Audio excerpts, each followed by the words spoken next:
Peace, y'all. Got one quick announcement before we start this week's episode. If you're in the Brooklyn area this coming Saturday, May 30th, I'll be hosting the 11th iteration of my Real Talk Movie Night series at Loudmouth in Brooklyn, featuring very special guest, Des Moines, Iowa rapper Teller Banks. We'll be watching Nicholas Winding Refn's 2011 neo-noir action thriller Drive and talking about it and Teller's latest album, Hate Island, produced entirely by Triple Dollar Sign. Peace to Q No Rap Name, Ayashi, Killer Kane, and Phil Spector. They went stupid with those beats, bro. Doors open at 6 p.m. Film starts promptly at 7. Tickets are $15 and can be purchased via Posh at the link in the episode description or on all my social media bios or in person the day of. This event operates on what's called sliding scale admission, which means no one will be turned away if you're unable to afford the ticket price. That said, if you can afford the ticket price, please don't be an asshole and pay what you're able. Shit like this costs money, and I want to be able to have it open and accessible, but like, if you can pay, please pay. This is going to be a great way to kick off summer movie and concert season, so if you're in the area, pull up on us.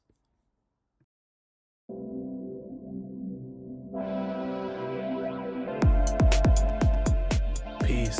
My name is Dylan CineMasai Green, and welcome to the Real Notes podcast. I speak with rappers, producers, journalists, and other hip-hop adjacent figures about their relationship with movies, and, if at all, film inspires their craft.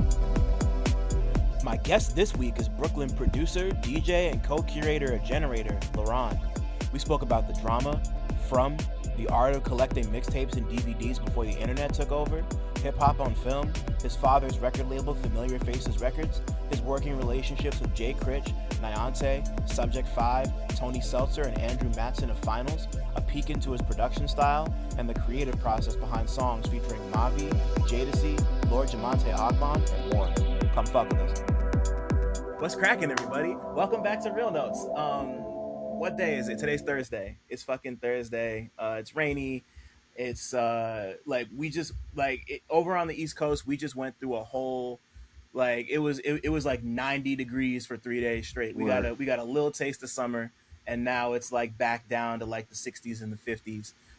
It feels like it's wintertime again, but it is what it is. My name's Dylan Green, CineMasai. Got a lot of names. Do a lot of shit outside, inside, all sides. I was just talking with my illustrious guest off camera a little bit, and he's also been outside, inside, all sides for the last like 2 weeks. I want to say I seen him at least two things I was at, and then he did like three other things. He's like, I always struggle with intros, but like as somebody who's been listening to your music for I did the math in my head while I was prepping for this. It's been really amazing, like watching your journey for as many years as I have, man. Like fucking just like producer, DJ, yes. Fucking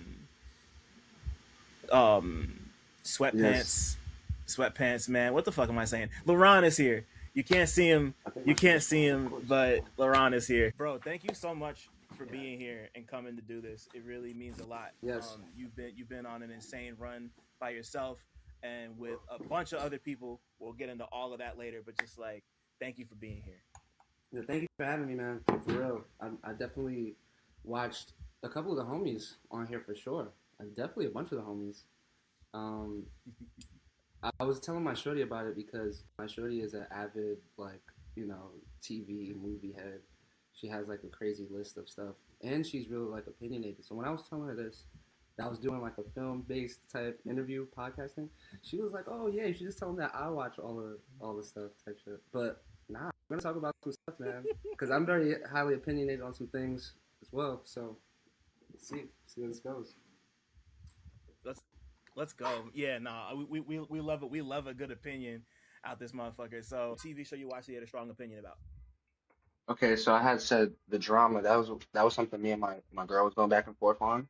That shit was mad funny because I didn't even know the premise, even through the whole rollout. They really did a good job at hiding a very kind of simple thing that is a make or break for a lot of relationships and shit. So me and my shorty were definitely going back and forth on that, and we were like, damn, like what would you do for real? And I think we were going back and forth on like how I think depending on like the woman or like the lady in your life, they might give you a pass. You know, if you're a man that says this, or like you're trying to reform type shit. And I was saying Uh-huh. like for the men, and I feel like we might be like on some thin line type shit. Like, oh, I don't know about you. You know what I mean? Even if you're trying to reform, like how not like how he was moving in the movie, because I think he started to like obsess. Yeah. But yeah, it was interesting for sure. Yeah, no, it's hilarious. My lady and I saw the drama together too. We both really liked it. I'm like, me personally, like it all depends on behavior, you know. Like Hmm. clearly Zendaya is doing fine, you know. Like she had, you know, like she had this moment. She had the reality check. She became the anti-gun advocate. She's doing her thing. Like, you know, like Yeah, she was doing the we work. might, like, I might want to sit down and right, like I might want to sit down and talk with her, like maybe just like talk her through it and just understand her perspective. But I'm not about to, yeah, I mean, like I'm not about to be like him, like having fucking war flashbacks when he sees the coffee mug, and like Yeah, son was losing his mind the whole rest of like the movie. Like it like was guns started to he become was like on a some super bullshit. sensitive thing. Yeah. But I think Zendaya's character, like when you see her backstory and shit, it kind of, it showed like this was a sensitive person. She was going through something as a kid, you know what I mean? And shit was intense. Like I think a lot of things are when you're young, and shit, like feelings just can be times 100, you know? But it was definitely dope. I thought they did a good job at hiding the Yeah, whole premise from people because I went in with like a blank slate, like, yo, what is the quote unquote drama, you know? I guess that ties into like the next yeah, series where Euphoria, that's what me and my girl is going back and forth on. I know it's very like, I guess not necessarily like controversial, but everybody kind of has a different like opinion or like, you know, some people just straight out hate it, you know? So I think I kind of like this season though. I'm not sure if you watched it. Have you watched this season? I haven't watched any of this new season yet. I kind of, like, I decided I was done after season 2, but I was I talking feel with my that. lady's siblings. They're both watching it, and they're both saying that it's pretty interesting. And you know, like you just said, it's pretty interesting. Like I'm gonna wait for it to end at this point, and maybe like give it an episode or two. I've heard so many mixed things about it. A lot of people, like quite a few people I know hate it. Some people really like it. I'm interested. I'm interested enough now that I got to go form my own opinion. You know. I feel like I don't necessarily like love it because it is sort of like a mix up of things in a way of like stylistically. Um, Somebody that's trying out new things, new styles, I guess, in a Mm-hmm. way, film wise. But there's certain aspects of the storyline for certain characters that I like, and there's certain like aspects that I don't like for certain characters.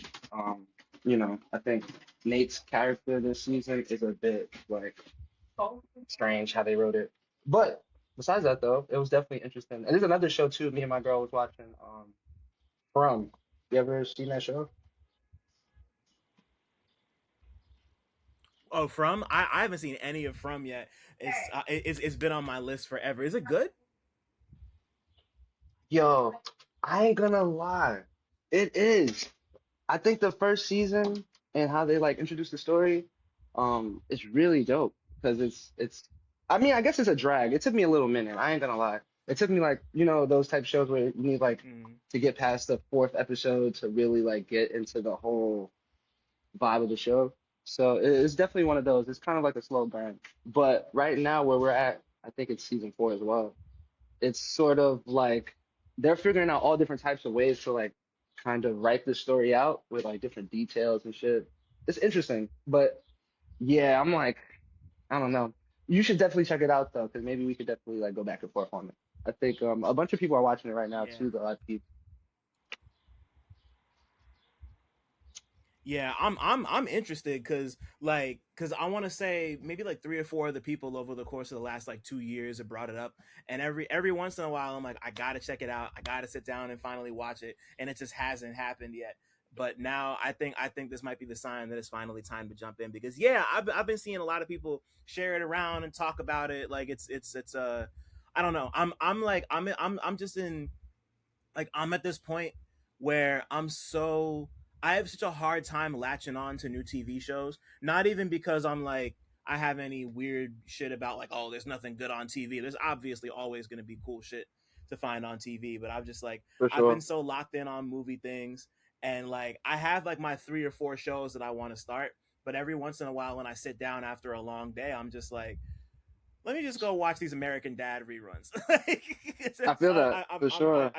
I could be such a creature of habit, and I'm trying to break that, especially because like I move between Long Island and Jersey. Like my Hmm. lady's out there, I live in Jersey. So like when I'm home, I usually use that time to watch stuff that the two of us might not want to watch together, and we typically do that like on our own, like whatever.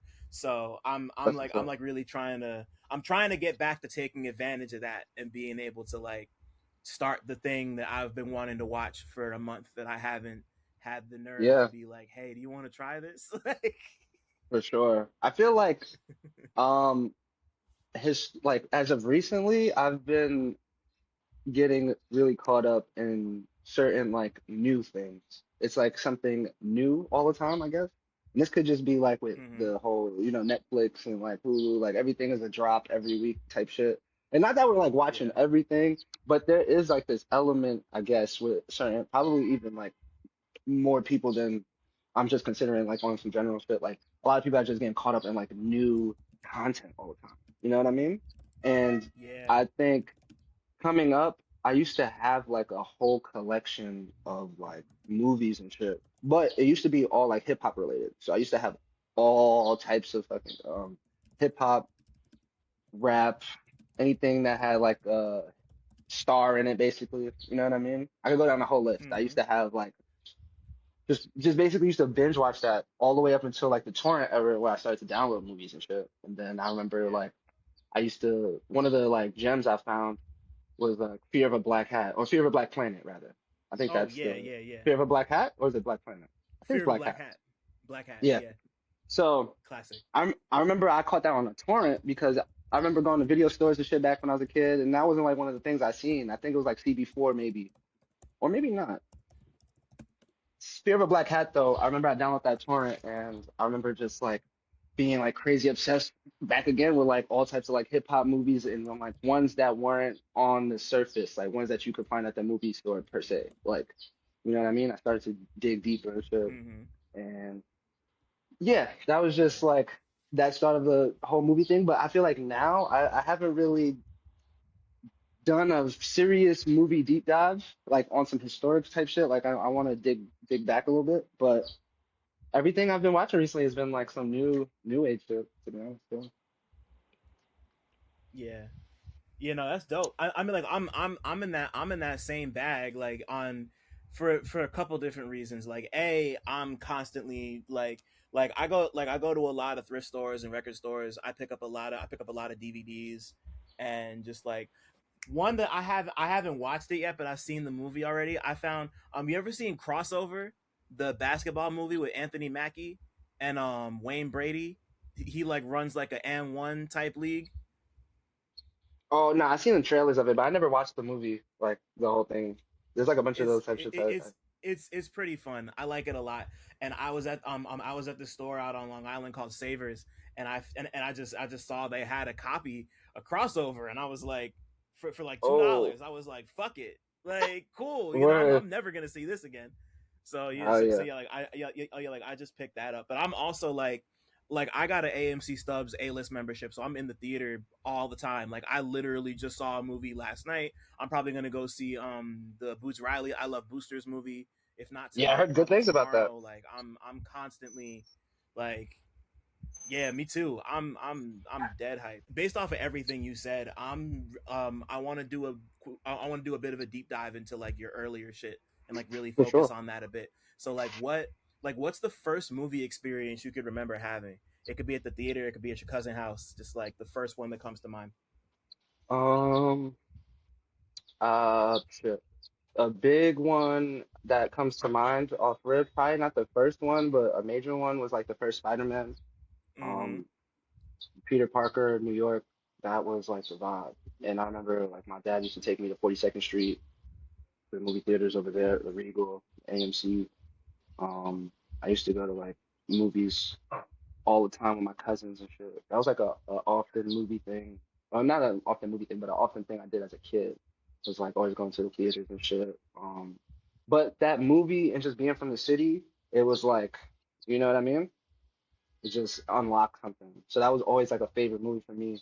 Um, I think growing up, I started to have a lot of like blockbuster type experiences where you're going in and buying DVDs and shit. So I was definitely buying a bunch of hip hop related movies and a bunch of like box set series. So I used to have like Family Guy, like the early seasons as a kid. Mm, That was like my shit. I used to have like this same. portable like movie like a DVD player, like a portable movie DVD player, and I used to have that shit on deck. You know what I mean? Running that. And then as time passed, I remember like Juice was a big one. I used to like love Juice. I used to love Menace to Society, Boys and all of those type movies. I used to love Juice. I said Juice already. Above the Yeah, Rim was a major one. classic. Um, Classic. Anything with like Tupac at that time for sure, I was like crazy about. And then I remember I started getting into like there's a video store by my crib. They used to sell like whole video collections of like a rapper, so it'd be like Jay-Z, all his videos. Ooh, that's Method cool. Man, Method Man, Redman, all their videos. I used to run that DVD all day.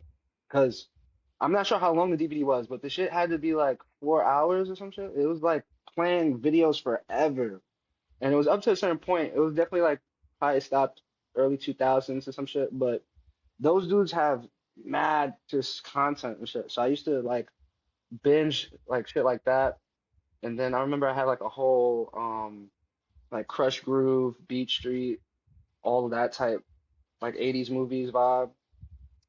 And then I used to watch Mad Cable, like used to just channel surf. So I used to watch Mad shit on HBO, Mm-hmm. Mad shit like not like all the series, but How to Make It in America and shit. I remember watching that and that being like another big like I don't know anything that was like New York um X, you know what I mean? Like that had like Yeah. this the city in it, characters, um that type of element. I used to like go crazy for. You know what I mean? Mm-hmm. Just something about that. I think being able to see places that you might recognize, or Yeah. I wouldn't necessarily say yourself because I'm still a kid, you know what I mean? But all like just culture, like just straight hip hop, you know what I mean? Or just straight like New York culture in a sense. So, and then it started to turn into like YouTube as I got older, you know what I mean? Like watching like all just types of like YouTubers and shit. I used to watch like Ray William Johnson when I was like in high school and Cursed era, bro. cursed era, you know what I mean? Um, Yeah. it's I guess it's like I be thinking about it too, like the kids have it like crazy, like weird now, but we had elements of that Oh coming yeah, up. we did.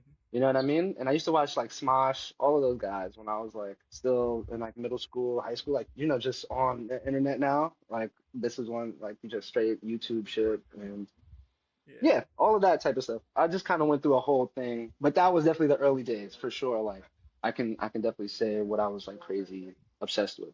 And then I used to make Yeah. beats and music all the time, even when I was a kid. So all of that stuff kind of, you know, mixed up Right. my early days.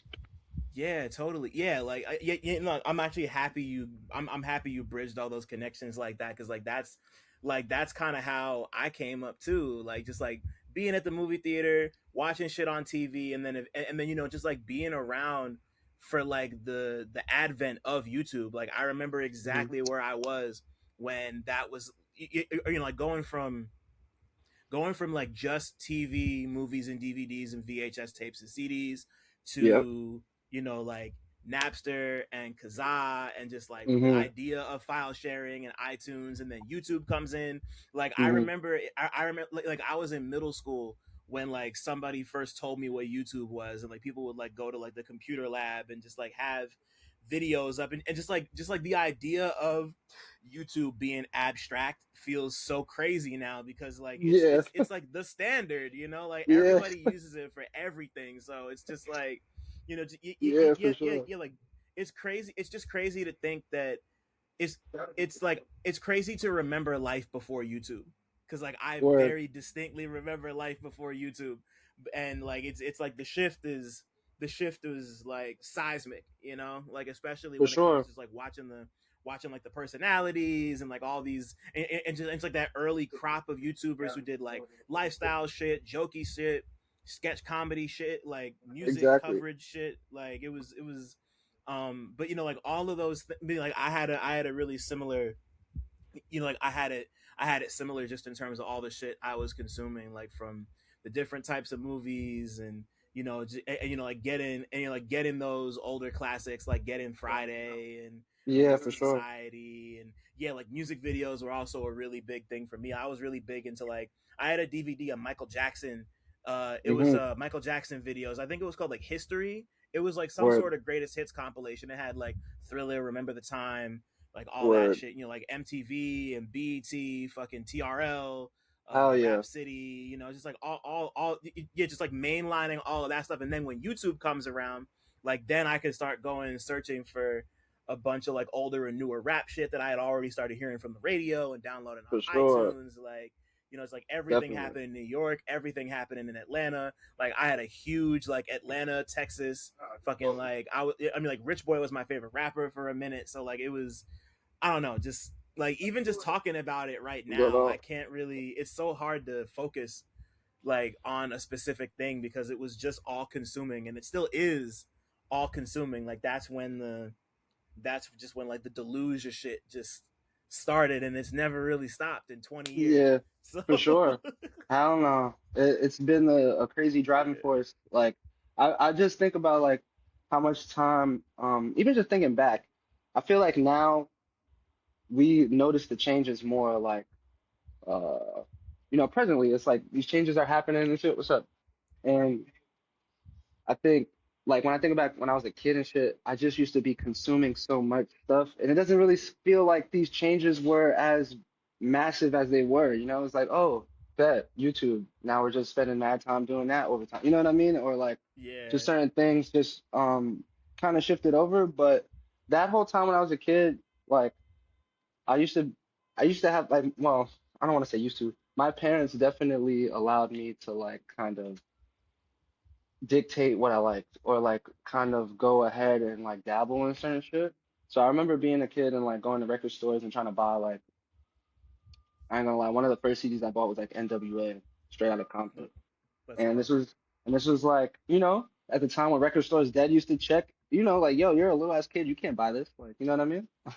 So my parents used to like do all types of stuff to just get me stuff. And then even after they bought it, they'll be like, yo, what the hell did you just have us buy? Or like, like this, that, and the third. So I had a lot of like instances where I used to just have like smack DVDs. I used to have all types of DVDs, like, all types of just miscellaneous like hip hop shit. You know what I mean? And I remember like just building up a whole collection, and then it just wasn't important, like at a like current time when the internet was really like thriving and shit. It almost seemed like this stuff was like collecting dust, and like I remember looking at my whole collection and like it just seemed like it had no value when I was a kid. You know what I mean? Because I'm not really, thinking about the future, like, oh shit, yeah, this is gonna be worth something, or like it's gonna be worth something to me, not even just to the world, like personal value. Yeah, And now I look back, I don't have none of the shit that I collected in that sense of like music shit, or even those like some of those DVDs, like the originals. damn. But it's different now. Like you can go back and like always buy it, it's always available. So I'm never like sad in that way. But when I think back on like some of the mixtapes and like some of the just those things that are like you really have to search, you really have to like That's the special draw up a shit. Yeah. memory. You know what I mean? Hmm. And luckily I was there for some of those things. So it's that, but there's also like, damn, like shit that I don't even remember. You know what I mean? Like this slips through the cracks. That makes me like look back and be like, damn, you know. But for sure, I definitely miss those Well, days. yeah, me too, bro. And I mean, so normally the next question I ask is about like a capital M movie, like the one that kind of stopped you in your tracks and connected with you in like an emotional, artistic, or spiritual way. But before you answer that, like I want to know, like I know you said it's kind of hard to remember some of them, but is there like one specific thing that you don't have anymore from that collection that you wish you could still hold and be like, I remember when I got this in like whatever Facts. fucking year. Yeah. There's this mixtape. I mean, I should say a movie, but really it's a mixtape. It's a mashup tape by this producer named John Shoddy. John Um, Shoddy. he did a mashup tape of Cameron and Prince. It's called A Prince in Harlem. Whoa. This came out in like 2006, 2005. I bought this shit at a mixtape stand on 145th Street when I was a kid. And but it was this mixtape and another one called The Commission. These are on the net. You can like find them. I found the Prince of Harlem mixtape on SoundCloud and shit. But Fire. those two mixtapes, the other one is The Commission. It's a Biggie and Jay-Z mashup tape. I think that was like pretty like infamous maybe. It has like a cover of them both on it type shit. I used to have a bunch of like Biggie like compilation mixtapes and shit like that. I used to have a bunch of his shit. But those two mixtapes I used to like rinse OD. And the Prince and Harlem one was like so amazing. The flips on that shit are like some of the best Prince sample flips, mashups that that I still think like it's still up there. It's like it's really top tier.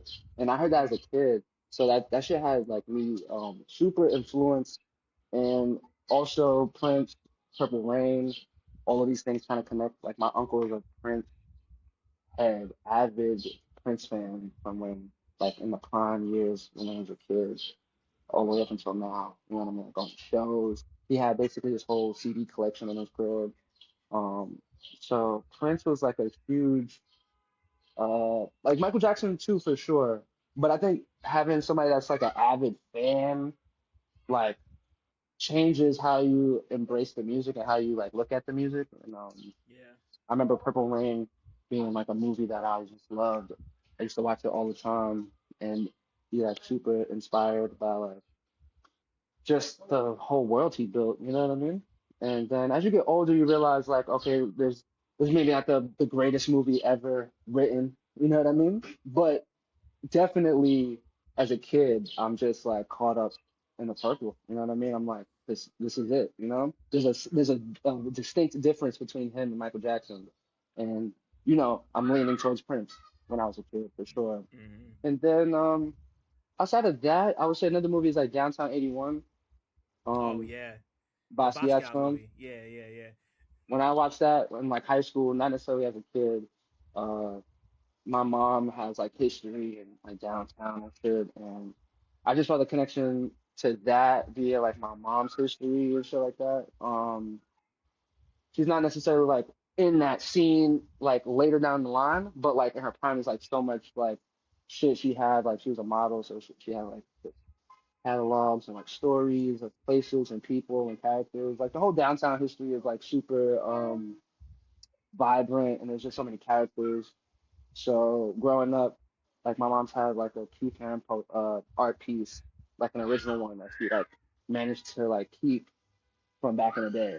So downtown '81 and like that type of history, New York history, I've always felt like kindred to, and like you know what I mean.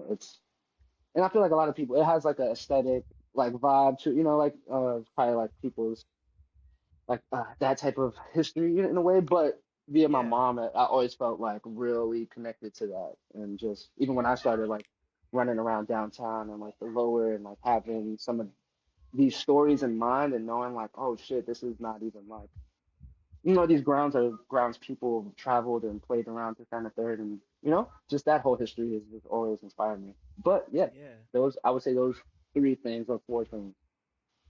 Word. Wow, those are all such great answers. There's like two or three things I want to touch on.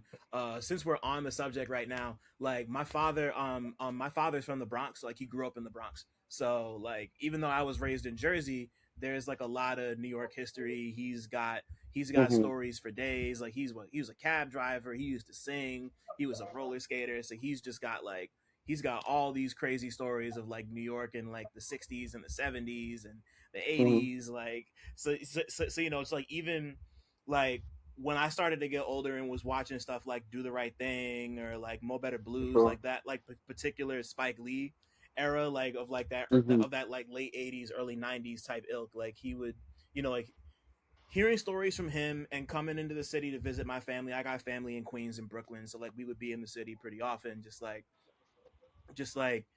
building, kind of like building my own relationship with the city and having my relationship with my family and my relationship with these movies like as the building blocks was Hmm. like like those things are like I completely relate to everything you were just saying. Like that shit is so valuable and so cool to even just look back on. Like even as I started to dig deeper on my own and find things like, you know, Downtown 81 and like Paid in Mm, Full in particular, you know, like that's for like sure.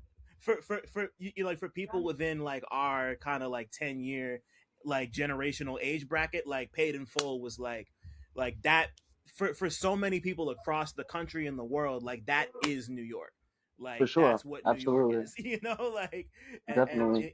yeah, and it's pretty wild to see how far that spread and kind of like compartmentalize the version of New York that exists in that movie versus the Hmm. version of New York that like you and I are running around right now, Yeah, and like for how sure. like and just like how trails are being blazed.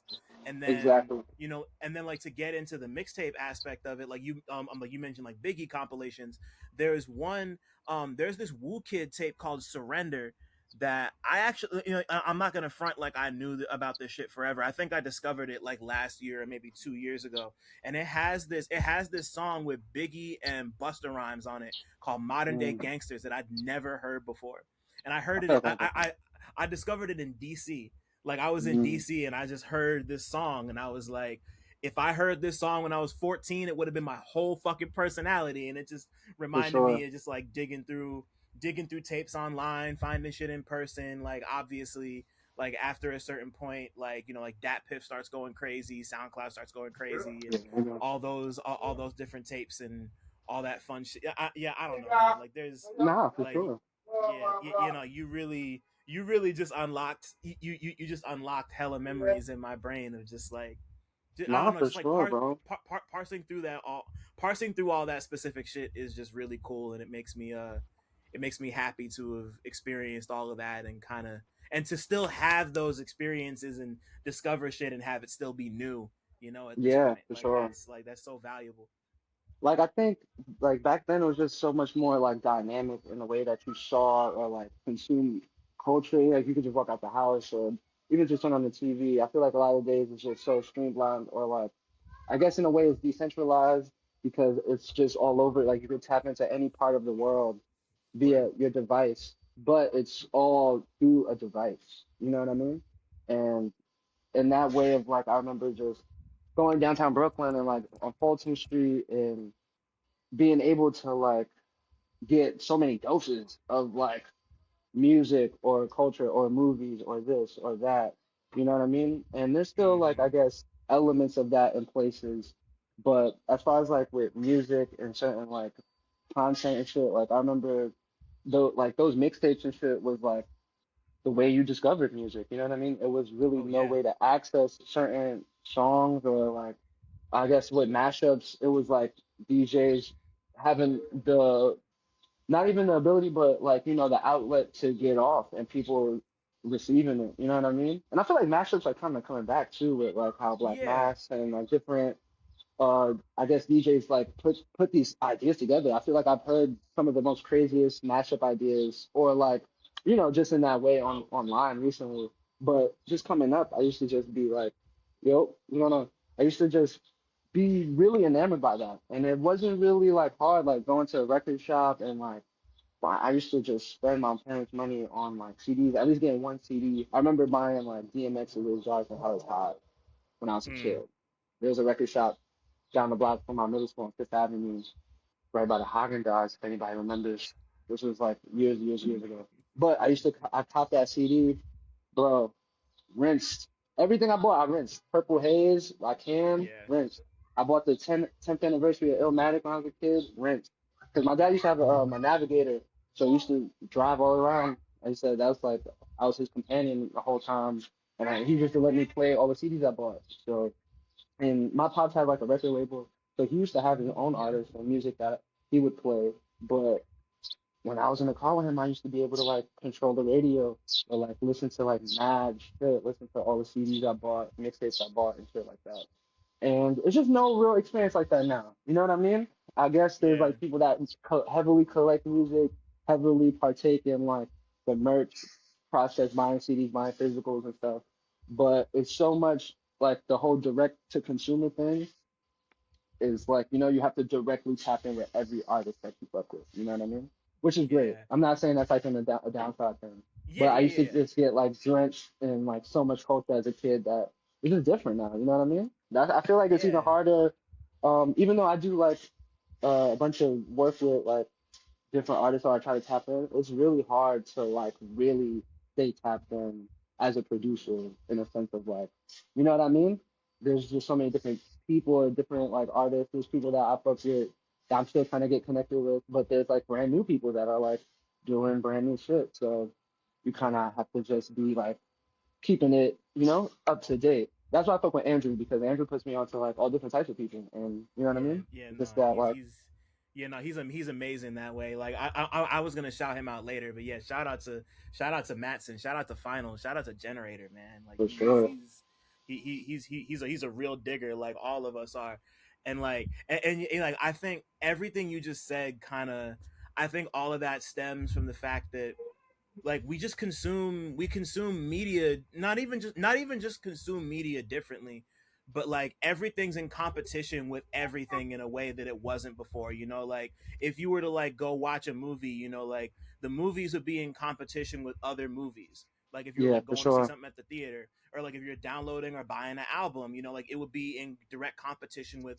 the other albums, like everything was kind of sectioned off into its own thing. Like music was over here, movies were over there, games were over here, books were over here, whatever. Like for sure. fashion was over here. And now, like because of the internet, everything's in conversation. I mean, not to say that everything wasn't in conversation before, because of course it was, but it's just so different now. Like the walls are completely, like everything is like, we live in an attention economy, and everything's Yeah, for sure. like time is my fault. Sorry to interrupt, but I just wanted to shout out the Real Notes Patreon one time. For as little as $5 a month, you get exclusive goodies like video of every interview, 2-day early access to every interview, an invite to the Real Notes Discord server, exclusive access to the Real Talk Movie Night archive, and early pre-sale links for all live events. If you want to give a little more, you get other exclusives like retro 60-second movie reviews and monthly 90-minute workshops with me, where we can discuss whatever creative questions or projects you might have going on. Head over to patreon.com/realnotes. That's REELNOTES to join right now. I repeat, all videos will only be available on the Patreon. Thanks for listening. Shout out to my patrons. Now let's get back to talking. The currency and like Hmm. like the games, like it's all about time. Like what do I want to Hmm. spend my time doing? Do I want to spend my time listening to an album, or watching a YouTube video, or catching a Hmm. movie or a thing on streaming, or playing a Hmm. game? It's all about like, what do I have the time to do, you know Yeah, and I think too, like with the internet, everything is so like rapid that certain things that would not necessarily be able to permeate ends up permeating because of like the rapidness of it. How much, how Word. strong, how like the velocity is like just bang, and it's like Yeah. it's like seismic, but it's also like so much bullshit has been able to resonate in a way. You know what I mean? Whereas before, shit had to really sit. People had to like really embrace it.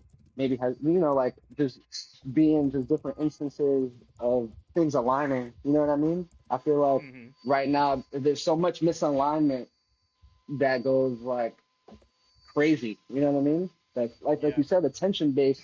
So whatever is dragging the most eyes is what is now being a thing within the culture. Like, and it makes it different. It makes things change so fast that it really is hard sometimes to like sit back and embrace certain things. Yeah. But I feel like, I guess if I had to like really connect it to now, uh, with like, consistency and being able to just do certain things, even for like the whole scene that we're amongst right now, it's like so many people that have doubled down amongst that, you know what I mean? Like, even if shit is like not necessarily a representation of what we all fuck with, there's still like a very solid thread amongst us where we're all trying to like create the world that we want to see. You know what I mean? Like put together Hmm. the art that we want to put. That's why I've definitely been in recent years inspired by like, of course, my brother Mike and shit like that, and just all the individuals that we have that are doing their thing and creating like shit that we would like that we would have loved as kids. You know what I mean? Yeah. Like whether it's like certain content or physical items. I think the whole physical part of right now is like what inspires me the most being able to like present your art in a real full encompassing way. You know what I mean? Whether it's like Hmm. super abstract or it's super straight to the point. You know what I mean? I feel like there's um there's sort of like elements of the past that's like still permeating or still going today. You know what I mean? Like at least their structures or like how you present your shit. You know what I mean? So I know that kind of went off topic, but I feel like it kind of relates to like that whole conversation. You know what I mean? Yeah, no, it totally does, and you're already like flowing into the next couple questions I was going to ask anyway. But there's before we move on, there was one thing I wanted to touch on about just like the idea of being caught in like all this media like as a producer, you know, and just like Hmm. trying to parse your way through making stuff for yourself and working with people that you already know versus like wanting to like get up with people who are like doing new and interesting shit. Just like I got a handful of producer questions for later, but I guess this is the For best sure. time to pop the seal. Like what I mean just like how do you personally parse all of that, because like you work with a lot of people, you know, like For and you're sure. like across like across disciplines and styles, you know, like obviously like you and Critch have a great relationship, you and Mike have a great relationship, you and Jadasea, you and Sage, you and a bunch of people, you know, like For you sure. produce for XXX Tentacion, like you're all over the fucking place. Like For sure. how do you parse not even just like between old and new, but like between these different modes of rap, cuz like a lot of people can't handle just being one type of producer, let alone like the five types Mhm. of shits you can do, you know? Yeah, nah, for sure. I think it's definitely a challenge, but I think it really just started from when I was a kid. You know what I mean? Like the whole all everything that we just spoke about, all of those things are kind of like different in a way. Like not each thing is similar or like or not well not similar, but you know, they're not the same basically. So I just feel Yeah. like coming up as a kid, it was just like a wide world view and like it was hard to even say you like just this one thing. You know what I mean? Even though like I Yeah. was definitely way more obsessed with hip hop more than anything, and I could definitely say that I was obsessed with like hip hop like related things, all culture or just TV, cartoons, animation, all that shit kind of just go in the mental brain type shit. So when I was coming up, I'm like learning how to make music on some like hobby shit. I'm going on a Yeah. computer and I'm like making beats on GarageBand. But just throughout that whole process when I was a kid, it was really like a learning thing. Like I didn't know how to like just create music, you know what I mean? So I'm just trying my hands each time, trying to like make something different, make something that I like. And then like I guess as we move forward, I'm not even gonna go into that whole shit. But I always just made it that, you know what I mean? Since I started as a kid, I kind of just make beats the same way. Like I listen to a bunch of music, I get inspired, and I start trying my hand, you know what I mean? But on a Hmm. professional tip, I guess it really definitely started with Critch, where like the whole SoundCloud era, the whole changing of sounds via like coming from like Brooklyn and being like on some Capital Steez, Joey Badass, Flatbush Zombies, Right. and then growing up like that too. So that wasn't even far fetched. You know what I mean? Where it's like more traditional, more respect for like the roots of hip hop and trying to do shit traditionally, like ciphers. And then even coming up, Hmm. like my homie Stro. Me and Stro, when we came up, we were like super. Well, I would say he was homeschooled, and he was already like studying the dictionary, and he was like a super gifted wordsmith rapper from a young age. We're talking about like 11, 12, just super witty and pretty much used to spend all his time like obsessing over hip hop the same way I was. But since he was on the X Factor and he had like more of a career from like early on, he had more of the ability to like start a collection. So when we were like coming up, he would buy like all of the Yo MTV raps, like not paraphernalia, but like It'll be DVDs. It'll just be like all types of weird '90s collectible things. Like back in the day, they made just anything. You know what I mean? It could be a toy, a poster, this or that. So it just was like all types of shit he was collecting, and I was just as obsessed, but like I didn't have just funds to, I'm still using like my parents' money to buy like just CDs, movies and shit. Right. It's just very basic, simple stuff, a little DVD flip flap thing, you know what I mean? But I used to go to his crib and like I'm in a room that is full of all types of shit, you know what I mean? And I'm like, yo, nah, it was like super inspiring. But anyway, we used to go back and forth making beats and shit.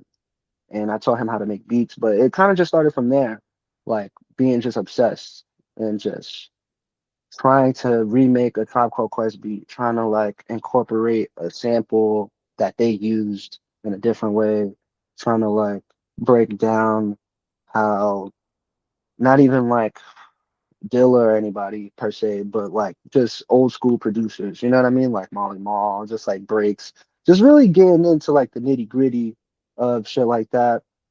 And as time passed, like me and bro started to grow apart. So that's how I met Critch. And like in high school and shit, I used to like travel all around, not all around Brooklyn like that, but I live in East Flatbush. So I used to have to go downtown Brooklyn to go to school. And then Critch is in Clinton Hill. So I used to like be all over like Fort Greene, Clinton Hill, downtown Brooklyn, and like getting all of the vibes. Like I ain't gonna lie, downtown Brooklyn, like the Flatbush extension can be kind of trash, but like the neighboring areas can be very like it's just historically like something. You know what I mean? It's like an essence. You know what I mean? So Fort Greene, obviously with Spike Lee, Biggie, Clint Hill, all of that shit is like flowing. It just I used to just feel mad inspired. You know what I mean? I'm just chilling, like in the hood. I'm not doing nothing. I'm not shooting a movie, a video, nothing. I used to just be inspired to just be in areas that like, anybody. And then especially like with like DJ Premier and Gangstar, like people really used to be in these areas. You know what I mean? That Yeah. we are often, you just take for granted. You never think about who might have stood on the same corner as you. So I used to always kind of think about shit like that. And with Critch, it's like a new wave because it's not necessarily like what I was coming up all the time doing and shit. So bro is learning how to rap while I'm trying to learn how to make new styles. Like I'm trying to learn how to do a trap, like a quote unquote trap beat or like a new wave, whatever. You know what I mean? Just something that is more just modern and relevant in a way. And we're both learning at the same time, and we both started hitting like our stride at the same time. He's like getting nice. He's putting like literally, bro. Not that he didn't know how to rap, but it just was on some young shit. You don't know the Yeah. fundamentals. You don't know how to put together a flow or a 16 that's like flawless. You know what I mean? So we were really learning, like spending mad time. Bro's like one of the first people I've seen put some bread together to buy his own studio sessions, like while we're still in like high school. You know what I mean? Hmm. So just getting more serious and like both relying on each other, but also like on our friends and all these different things. And once he started to take like stride, I started to also like take stride as well, but in a different way because I used to like be with other people in different groups and shit. So I was already like kind of doubling down in a way of like my obsession, like actively pursuing it as much as I could with like as Yeah. many people as I could. So like whoever was making music, I was trying to make music with them.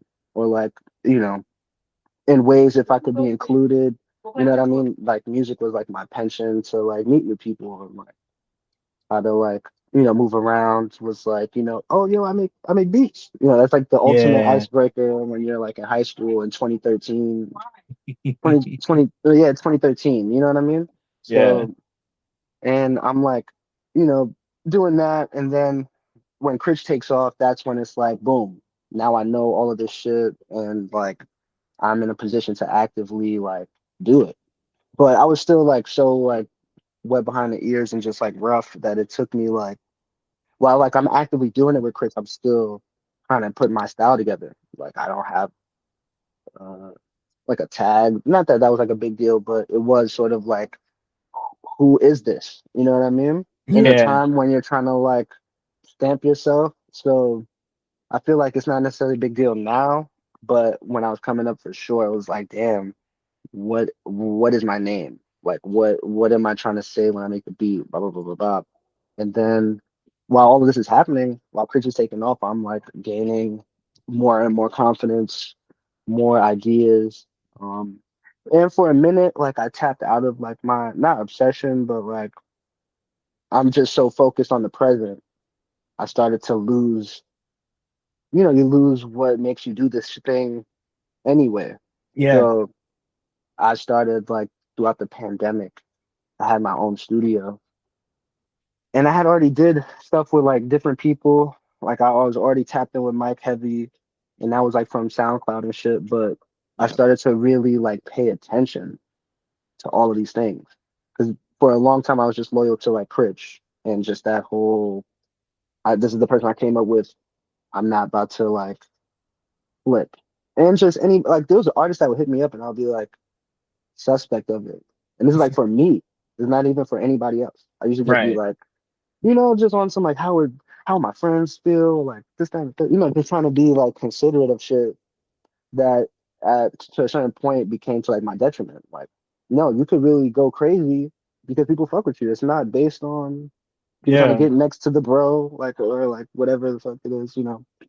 And I had You know, to you like, got it like that. Yeah, totally. yeah, you Yeah. know what I Yeah. mean? Like stop like downplaying it. You know what I mean? Like yes, things are like a wave and like it's a synergy, but that can be duplicated, via Hmm. like your ambition. You know what I mean? And not necessarily like anything outside of that. You know what I mean? So around the pandemic and shit, when I owned my studio, it was heavily like for the gang, but I couldn't get anything done with anybody outside of the gang in a way. Like all of my homies were like the people that I'm locked in with, but I started to just, ascend and I'm like, all right, I need to break out.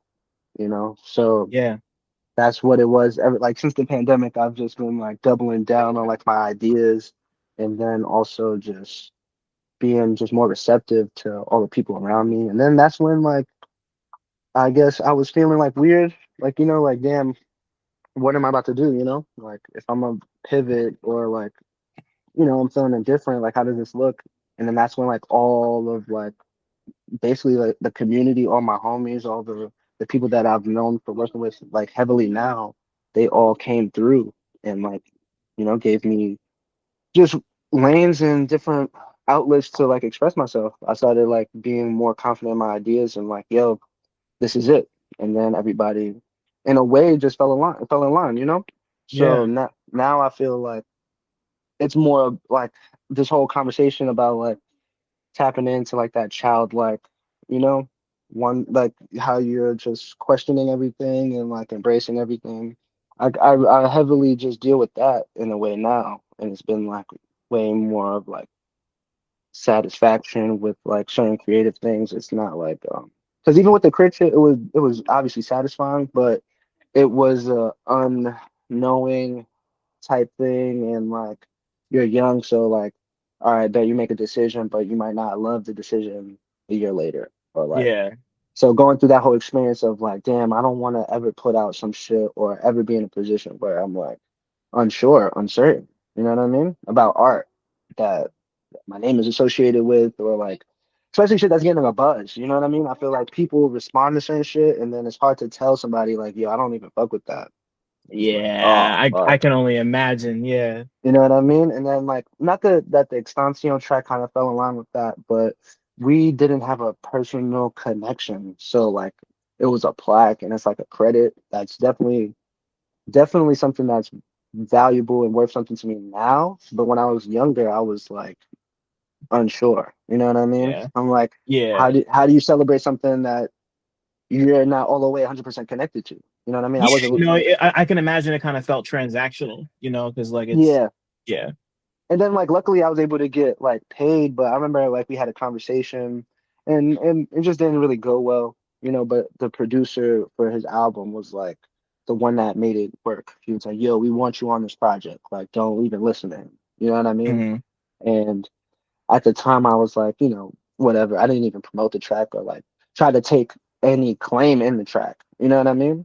And Mm-hmm. then down the line, it's like people love that shit. People are like, yo, this, that, and the third. Like, you made that beat? Like, oh my God, I love that shit. Like, or like I've had years with this song and you know what I mean? So I Yeah. definitely I embrace it now and it's like one of those like learning lesson things about like how you put your art out there, what you wanted to say, like the intentions behind it and shit. But also like it just changed my intentions moving forward. Like everybody that I want to lock in with, I want to lock in with on a personal tip as well. Like Word. we Yeah. gotta fuck with each other, and not like we got to, but you know, like we, like you gotta fuck with my music. I gotta fuck with your music a little bit. You know what Yeah, I it mean? helps, you know, Uh, like you want to work with people you respect, you know, like yeah, for that's sure. important.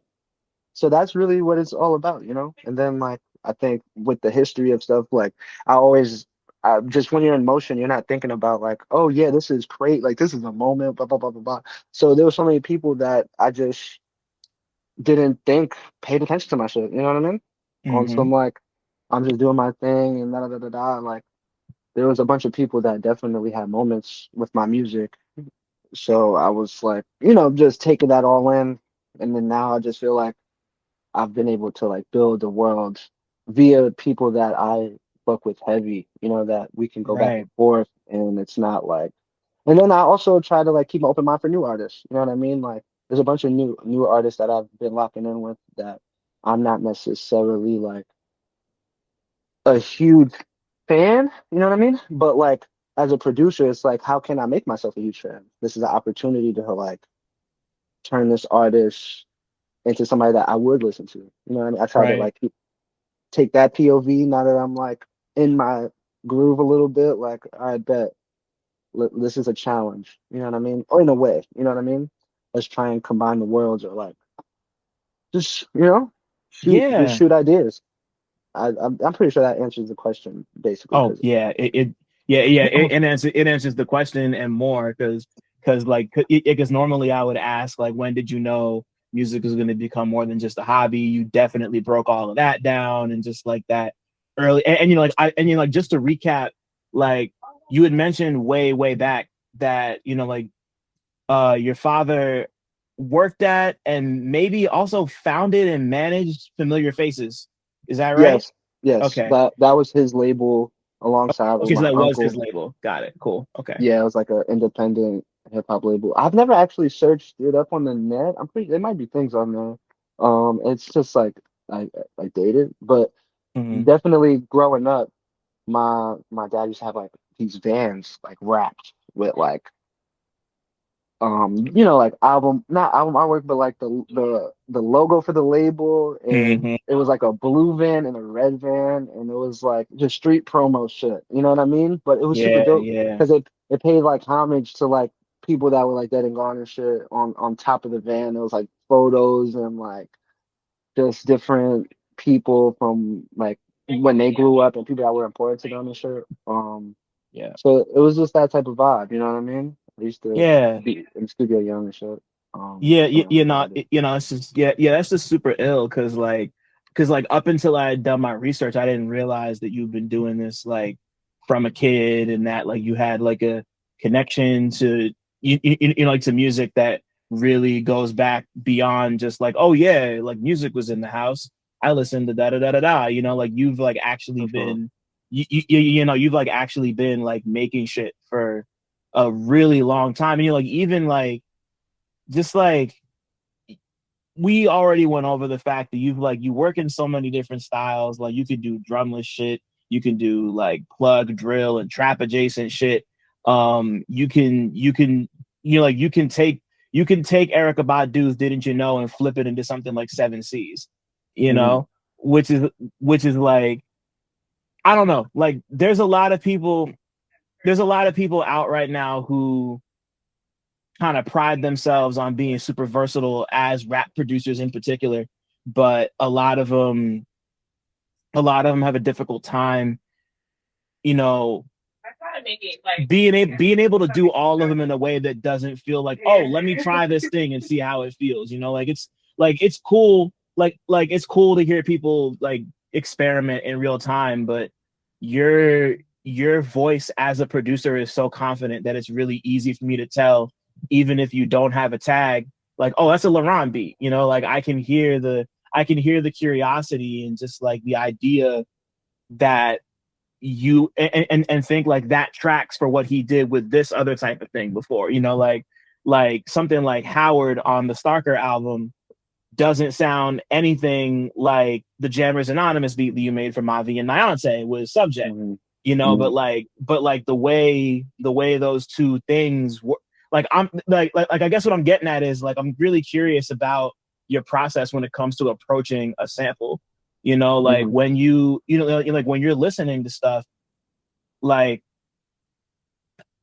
when you're working with samples, do you typically come with an idea in mind? Like, are you like, oh, I want to make this type of song sound this type of way? Or are you just like, because like when I make beats at this point in my life, I'm listening to stuff and I let the music tell me like, oh, this is how. Like I listen and then the idea comes instead of me coming to the beat with the idea. Like how do you go Yeah, about for that sure. shit? I would say it's the same way, you know, like I listen to music for sure, and like I let the ideas sort of come to me. And in a way, I guess passed, as time passes, it wasn't always like that. It was like coming up, I'm trying to make a beat that is like what I heard, or granted, I'm using certain tools at my disposal, but I'm trying to go for something, you know what I mean? And I feel like now I don't necessarily harbor too many ideas like I walk in sort of open minded, and I try to like let what how I'm feeling be the guide. So if I'm Yeah, feeling like a bit more even just like playing, like I don't even really even have like a mental like emotion in a way. It's more of like that boom, I'm making it, I'm doing it, I'm feeling it right now. You know what I mean? And whenever yeah, I don't feel it, I'm not doing it. You know what I mean? So I kind of always go in that realm now. Coming up, it was like just so many ideas, like I'm just shooting, blah, blah, blah, blah, blah. And I felt like it took me a while to be able to make the beats that I want to make. You know what I mean? Like yeah, the way that I'm producing now is in a way that's like I can do whatever it is I hear. It's a little bit different. Like if I hear some crazy drum and bass shit, I can kind of get to that. You know what I mean? Like it might not be like drum and bass. You know what I mean? Like on yeah, some, yeah, yeah, but I can shoot kind of close to my ideas now. And I think with that confidence has given me like nothing is off the table. You know what I mean? But also it takes like a lot of listening to music, so I'm spending a lot of time like just listening. Probably even to the same playlist, but a lot of times too, just different styles, different not even necessarily new artists or new producers, but like just musicians and just people that created. You know what I mean? yeah, And just going through that. So it could be anything that is like drawing up a like a emotion, or like I've sometimes now as recently I kind of been falling into like certain pockets. So like UK street soul is like very niche, but it's a sound. You know what I mean? So I was going through like a whole thing of that, just pushing them out of that and like incorporating certain ideas that I had into like beats or like sets. You know what I mean? And then for like one of the last beat tapes I did, I was like super into like sophisticated pop and like new wave shit and like 80s UK rock pop music type, and like just listening to a mhm, bunch of that and then incorporating ideas that I had. And then it kind of just, wherever I'm feeling most passionate about the ideas is where I'm going. But it's kind of like anything goes. You know what I mean? I'm not like restricting myself. I'm not like limiting myself to certain sounds. Like all, I'm trying to like be open as possible, but like still whatever it is I'm doing, like hitting on key or on point, like very much not, nothing's like a copycat is basically what I'm trying to like get to in the essence. And I feel like the more that I try to do that, the more I guess the feeling gets across. You know what I mean? yeah, I guess that's really all I could say for real. I mean, I would say for some future music that I'm working on right now, I have a project with VIP Skylark, Let's go. and it's called Exercise Your Demons. And um, VIP Skylark is somebody who is like underrepresented in a way via just like his presence online. Like he doesn't have particularly like a straightforward approach with his identity and shit like that. So he's Mm-hmm. been able to like shapeshift and be able to like tap in with all different types of people on all different types of levels, but he isn't the most straightforward person. You know what I mean? And over time he's been able to like present these projects and shit like that, but people don't really know about his extended history as an artist in the city. So Right. we have a project that we've been working on for the past few years, and it's basically done. We got like artwork finalized a few days ago. We've been like going through videos, doing the whole shebang, and that project, production wise, is probably like some of my most intense production. It's some of my like more, I guess, underground sound, like not rage, but more or less like that intensity. You know what I mean? It's like my most ambitious in a way, in that way. You know what I mean? Mm-hmm. And I've been trying to like, well, we've been going back and forth on like this duality of like light and dark, positive and negative. So there's like really intense emotions in this. It's like my most, I feel like charged up in a way, but it's also like some of the shit that I'm like going for, like just downright not dark sounds, but shit that's just more just crazy, like crazy intense that I don't ever really do in on my other styles. You know what I mean? And then like Yeah. a ultra light, super charged up, like light, positive, not positive sound, but something that in duality with each other via somebody like VIP Skylark. Anybody listening, definitely go check out his music. Yeah, he's We're just crazy. we're going back and forth with this duality and like trying to showcase definitely his most cohesive project, but also I guess in a way it's like my most ambitious project right now. So and as far as like production wise, like I was just shooting off, going back and forth with him. But it's like the one time I've locked in a style that's like across the board, like I'm making a tight beat. I don't know. I don't want to describe it in a way, you know what I mean? Because then it could be like, just pretense. But Yeah, everything that I'm saying is true. Like I do feel it's my most intense project that I put together. You know what I mean? that's Um, fire. I'll definitely send it to you so you could definitely get a glimpse or definitely hear because right now I'm like working out the whole arrangement and like how I Okay. want that emotion to be displayed because there's like a part of it where it's like a barrage of sounds and just like you know what I mean, just straight a lot. But then there's like a like this emotional dynamic that I'm trying to like Mm-hmm. display via him. You know what I mean in our production. So it's been like kind of not hard, but like it's been like on my brain a lot. And as a producer, that's like a little bit different from what I've done before, where it's going back and forth with the artist and shit. But like the Jadasea shit is like we're arranging these styles, but it's not like overly intense or like for the most part it's Right, chill. Critch has an element of cool always, so we're never really breaking that in a way. You know what I mean? right. So somebody like VIP, I guess is this is like unhinged. You know what I mean? It's like Mm-hmm. going out there a little bit. Um, Yeah, that's what I would describe with something that's coming up in the future that I have.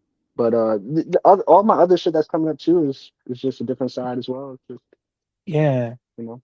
And yeah, like like the great thing about you is that like you're so willing to explore all these different sides. And there's like I forget who said it. I was just like clicking around and read somebody say that like they love how like sentimental your beats sound, Mm, like all of them. Like there's like a uh, warmth and a sentimentality and like there's like a wanderlust to what you do. Like not in the sense that you're bored or that you're like restless, but you're just multifaceted and capable of existing in all these different corners and like furnishing shit that appeals to people across lanes, which is once again, like I was saying before, like extremely hard to do with one type of sound, never mind like the handful you work with. And like there were like and like to kind of demonstrate that breadth, I wanted to real quick highlight a couple joints of yours that I love from a bunch of different artists. And the first that came Oh, to mind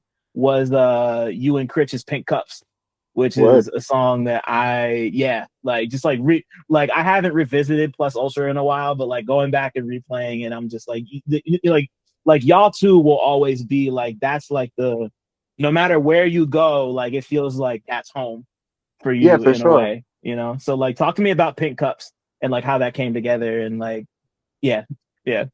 So me and Critch definitely when we were cooking up that project for sure, we haven't really been like locked in as of recently, just because we got just different things going on. I've been doing Mm-hmm. Generator, so that's Yeah. been like a major focus. But right before all of that, we were like super locked in, like on and kind of continuing on a a wave that we had already set where like we're just kind of going in the studio, locking in. We're just making beats this, that, and the third. But this was the first time we really were like, yo, this is what we're gonna do. You know what I mean? And Chris was on board, like, and that was like the perfect time. But also just myself, I was really like charged up as far as like some of the ideas and some of the beats and shit. And we were just going back and forth, and we were just trying to like showcase. I think with Critch is involved, it's like he is just so cool, you know what I mean? But he's Yeah. also somebody who expresses himself via his music, his his work ethic. Like he has a way of like going all out, but it's still in a cool fashionable way. You know what I mean? He's never like breaking that. So when like entering the project and shit is like I want to be able to showcase just more sides that we don't necessarily get to see all the time. You know what I mean? Like I might get to see it, but like when it comes to his own personal like how he presents his music, he's just always in a certain light. You know what I mean? And this could just because of the industry and just like stars that were around, you know, and just coming up as youngins like looking up. You know what I mean? You're Yeah. trying to present yourself in a consistent way all the time. You know what I mean? Where it's like no breaks in it. But I feel like coming from different places myself as a producer around different artists, around people that are like shooting at all different types of like cylinders or levels, it's important for me to try and like bring that into the world of that we established with Critch. You know what I mean? Because I feel like there's different influences and things happening there. You know what I mean? So it's like, all right, bet. How would this sound if we really tapped in, like we bring some of those like old like SoundCloud vibes, bring it up to date, but then also blend it in with all of the new shit that we have or the new shit that we're feeling right now. You know what I mean? So with that, I was like tapped in with John Boy Ice Heavy, who is like one of my Yeah. favorite producers as well. And very much on the he's still like doing mad shit with like surf, but he's still like on like a low key sort of producer as well. So when we were tapped in, we had known each other for a while, but we never really worked. So we just caught a whole like wave and then just piecing it together with Critch, taking I would cook up a whole pack, I'll take it back to bro, and that was like the building blocks of that project. And then Mm-hmm. toward like putting it together, I started to get into like this whole arrangement bag and like trying to present a project for critics that could like if somebody never listened to him and they started with this, you know what I mean? Like how Yeah. would this flow or how would this start? And I feel like with other projects, there's this whole like like major industry like yo, we gotta get the best producers and people that have a like a name or a grandiose sound, but sometimes it doesn't feel personal. You know what I mean? I think a lot Mm-hmm. of times it's like people servicing like the industry. You know what I mean? Like, oh yeah, this person needs a quote unquote hit, or they need a style that blah blah blah blah. You know what I mean? It's very much like factory.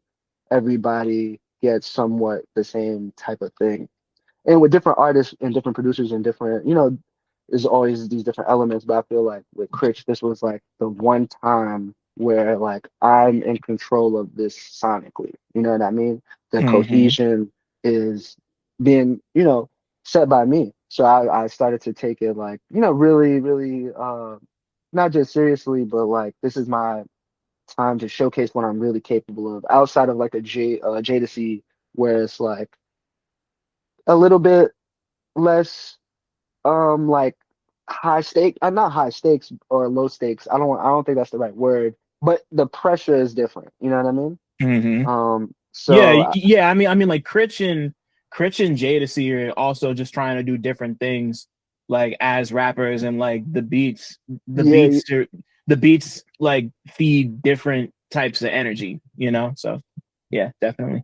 so trying to like polish in a way that's just different, you know what I mean? I feel like with Jadasea it helped me learn how to like let go and be more open, but also create a palette for somebody that can just different ranges, right? But then with Critch, it's like, how do you really not beef this up, but like paint this high def 4K picture, in a way. Like I'm just like chatting, I feel low key, but it was really my like version of trying to showcase Critch as the artist that I see him as, basically.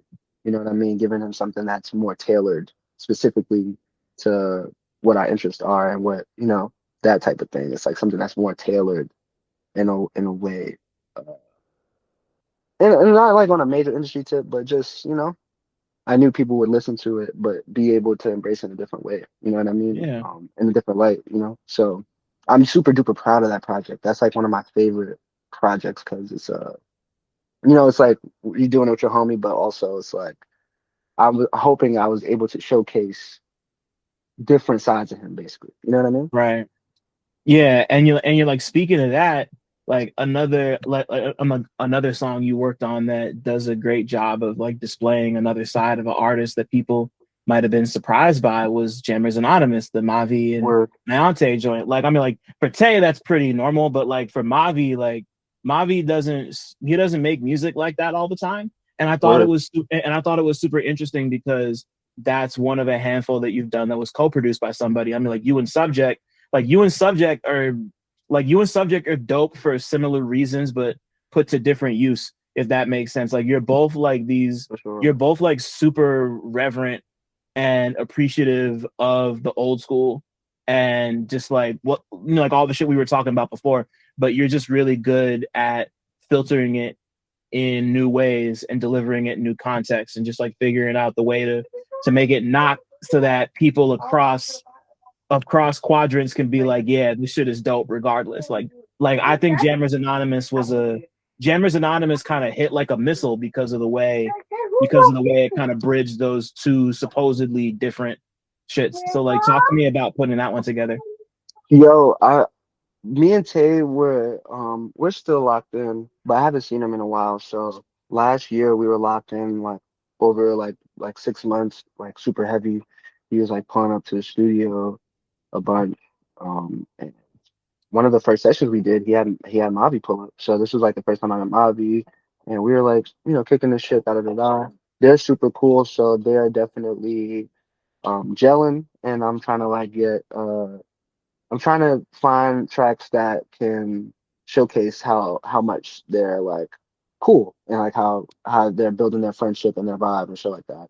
So Mm-hmm. when I'm going through beats and shit, we made another track that's like a sample base more traditional to Mavi style. That's definitely not Niontay style. You know what I mean? Right. That's on Yeah. Tuck. I'm not sure if they're gonna drop it, but that track was super hard. That was the track that I figured because Mavi was there, that would be like the one that would be released. But the Jammers Anonymous one was one that we also did that night, and that was like, oh, okay, bet. Like, you know what I mean? I played the Subjxct beat. I wasn't, necessarily pressed or not. You know what I mean? It's like one of those beats that you're just not sure, style wise. Like people could like eat it up, or people could just be like, nah, I don't want this. You know what I mean? Yeah. But they gelled to it instantly. Like they started going back and forth. They just hit like this whole vibe to it, and boom, I had the mic set up. Boom, we recorded it. I recorded for them. And it was pretty much that. Me and Tay were already catching a vibe. Um, we have like a bunch of tracks that haven't come out, but there's like some ideas. But some of the tracks that we did do ended up on Soldier Hate Repellent. So Cool. like Yeah. Dream Interview, and the other ones that we did, those are all like new. Except Larizzi's Lair. Larizzi's Lair is a little bit, I think, from the year prior. Larizzi's Lair is at that shit, and the Mark William Lewis flow one, like those songs are incredible. I go back to them a lot. Yeah, Crazy. nah, Tay is super dope, man, and like Yeah. super open-minded, you know what I mean, with like his styles and approaches and shit. Like, when you're listening to certain artists, it might even seem like they work in a certain space or a certain pocket, but bro is really expansive in his sound palette, and he's just a funny ass individual. So me and him just really be chilling, you know what I mean? And Yeah. uh those two tracks that we did with Mavi, the Jammers Anonymous one, I felt like a lot of people, when it comes to like an artist that switches up their style or when they decide to, people just sometimes downplay it or like toss it to the side. You know what I mean? Yeah. So the reception was is always going to be a little weird, but I'm so glad that we were able to do that. You know what I mean? Yeah, it's cool because I remember, I remember when Zay, Mavi's manager, sent me that song. He's like, "Yo, we got this crazy shit dropping. That's like like yeah, it was sometime last year, and he was like, we got this single dropping in like 2 days. Like, take a listen." He sent me the video, and like I'm sitting there and watching it, and like 10 seconds in, I'm thinking, in 10 seconds in, I'm like, who produced this? He was like, Laron and Subject 5, and I was like, Yeah, sounds like word. it. Like, Yeah, like word. I had already been leaning in that direction anyway. So like it made me, yeah. In that moment, I was like, oh, this is gonna impact. Like people aren't gonna expect to hear this, and I'll be, Yeah. in the moment, I was like, I like this. I think this is crazy, but I'm interested to see how people would react to it. And it's gone where it's gone. Yo, So nah, bro. I'm like when it comes to like especially with Tay, you know what I mean? I think he helps bring like a different side of what I'm trying to do, you know what I mean? And especially because he comes from just like a unique place. Like his perspective is unique, you know what I mean? I feel yep. like before not even just before Tay, but it's like you're as a producer you can be regionally locked to certain places where you're at. You know what I mean? Mm-hmm. And it could be very hard to like even get somebody else to like really connect with your music sometimes. You know what I mean? Depending on, where you're from, styles and shit like that. And sometimes the internet people just adapt to styles that aren't regionally locked. But I'm Right. so New York, I'm so just like where I'm from in Brooklyn, like it kind of comes out via the music and also with like new styles and shit like that, like the Larizzi's Lair shit. I'm just like in a bag where I'm experimenting, you know what I mean? And it's not Yeah. necessarily about like regions or like who would fuck with it or not, but more or less it's like I'm just, trying shit out or like, what I mean, trying to catch a vibe. A lot of the experimental shit and a lot of shit that's on the project I got with VIP all comes from that like mindset of like, I'm throwing this paint at the canvas, you know what I mean? And wherever it sticks, it sticks. And Yeah. being confident enough to just stamp it. Like I try to save everything that I do, so I have a bunch of beats, but a lot of them aren't per, I guess, it's up to debate on if it's good or not in a way. You know what I mean? Like I some shit that I just don't like that people love, and then I'm still working out that sort of process. You know what I mean? And then shit Mm-hmm. that I love that people don't even resonate with. So it's Yeah. weird. You know what I mean? It's You like never know. It's always a dice roll. yeah, and I deal with that all the time. Everything that I do is sort of like in the air. You know what I mean? It's like I don't even know if y'all gonna like it until it drops, But working in that process is still like trying, certain shit. You do certain shit for a producer to hear or like a certain thing for like a certain artist. So it's like a combination of that, And even work with Subject, who is like my favorite producer, you know what I mean? Like everything that bro touches is gas, you know, and especially on the Yeah, release man. tip, like all that we're hearing is like straight heat, you know what I mean? So like when we're connecting and like cooking up, it's also like it's like how I cook up with Tony. It's like making beats with my favorite producer. I'm not even pressed on if this goes up or not. You know, it's like Yeah. just a exhibition, you know, like let's try and do something, you know, or let's not. Like let's make something that's weak. I'm not weak, but you know, like not everything Yeah. has to be like this crazy, you know what I mean? Yeah, earth And shaking. Yeah, totally, yeah, totally, and totally. like we're just shooting the shit, you know what I mean? And there's like a lot of beats that have a subject that I feel like I'm not like some are super duper crazy, but then some are like, you know, calm, like you know what I mean? Like you just Hmm. go on ahead, bomb, like you know? And Yeah. that beauty, you know, I feel like even with Tony, there's a lot of beats that end up getting out that aren't like crazy for us, but like the finale or like how we put it together, the artist that ends up using it, it makes it a thing. You know what I mean? So Yeah. it's always like in the air in that way. Right, always. And yeah, like you know, and like on that note, I've been thinking a lot about you and Jadasea's Holding On, another song would say, Mm, which is once again like something else that's often another lane that people might not expect to hear Niontay on. for But sure. like it's like it's very home for Jada. Like obviously like you and him have the Corner Volume 1. I know you've been working on the Corner Volume 2 for a while. But For like sure. but like that song in particular, like how did that come about? What is you and Jada's relationship kind of like in the studio and making shit together? I mean, like obviously he's over in the UK, so y'all aren't Yeah, together man. all the time, but yeah. Yeah, for sure. And I would say that like we've both been like blessed and lucky enough to have like um moments, not recently, but like in the past where we were able to like get up, chill, connect. You know what I mean? Because when we first started building out the corner and shit, it was I was in the UK, but I was like there with Critch and the promoter for the Critch show had a studio in Southeast London in like Mm, Jada's hood. And around that same time, this was I don't want to put a date on it. I want to say this around the time when Mike dropped War on My Pen and like around the time he dropped like Tears of Joy. Like around that area, like 2018, 2019. I was hmm. out there and Mike was out there and I met Jada, Redley, um, maybe not Omari, but it was a few other people I met there that night. And I met Jada. Jada pulled up to like this little studio spot over there. It was in his hood. So like I made some beats, chill with Mike type shit. I was trying to get them to record and shit, but really we're just chilling. And I really just had them there and I just was making beats like low key. And this and the third.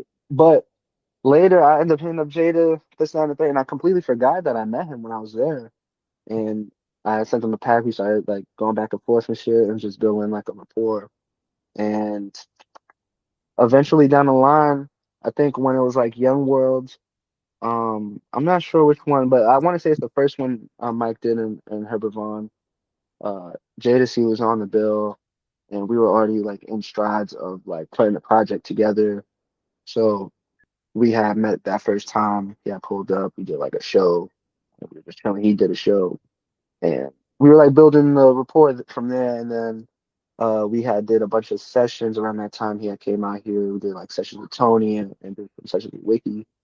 And we were able to put like the finishing touches on that the corner volume one in person, and then all of the features, obviously the homies, it wasn't even that hard to like alley oop everybody. It was like I bet, pull up, all right, bet, blah blah blah, blah, do this, do that. And it was hard for me at the time because I want to say it was like during the pandemic or post whatever. I'm not totally sure at the time, but I had a studio and then I didn't have a studio. I was like going through a whole transitional period. So like I was making that album or mixing it in the crib and like trying to like put together a whole 26 album thing. And I was like, like dealing with the pressure of that, like really on some home shit, on some bedroom producer type shit, and like uh really seeing how what I was capable of basically. Like, could I mix and master this? Can I put this together? Can I do this with like not as many resources as I would have had probably like a few months prior. You know what I mean? Just because I was going through like this transition. Um, and that was like the whole thing. Boom. We were able to stamp that. I was able to finish it, and then we went on tour and shit, and just been building the rapport since then. You know what I mean? Like me and Jada are super cool. So the next volume two we've been working on for like since then, since we were on tour in 2023, and we're basically finished. To be honest with you, like we've ran through a whole gauntlet and a whole like mad back and forth communication. But yeah, it does get challenging. Like I haven't seen bro since I was on tour out there in 2023. Yeah, the wiki tour that we did. Mm-hmm. And we were just that tour is dope though because I got to build with Subjxct and Papo, and I got to build with Wick. These are all people that I had knew, but we never really got to chill or obviously spend that much time together. So that was a dope ass tour. Like from that, I've been able to create a bunch with all of them. You know what I mean? And the new wiki Mm-hmm. shit, the new wiki shit that's coming out, definitely. You know what I mean? Pow, pow, pow, pow, pow. Never gonna say it. You Yeah, know what I can't. mean? Yeah, yeah. I can't wait. I saw the announcement go out this morning, and I don't Yeah, even know who's producing shit, and I'm just like, I'm yeah. in. Like I've been waiting, you know. Yeah, not for sure. I've been waiting for sure. I'm definitely excited. And Wiki is super cool, you know what I mean? I He's the definitely best. Love him. a huge like Mike for sure is a huge connector and like the Jadasea relationship with Wick as well. Because Wick is super a part of that world of like UK hip hop. You know, like King like all of these people, like you know what I mean? Like Wick is a huge connector in that. And this was like a like their relationship being built was before I was even in the picture, but it helps now that like everybody's like connected, you know what I mean? So Hmm. definitely shouts to Wick man.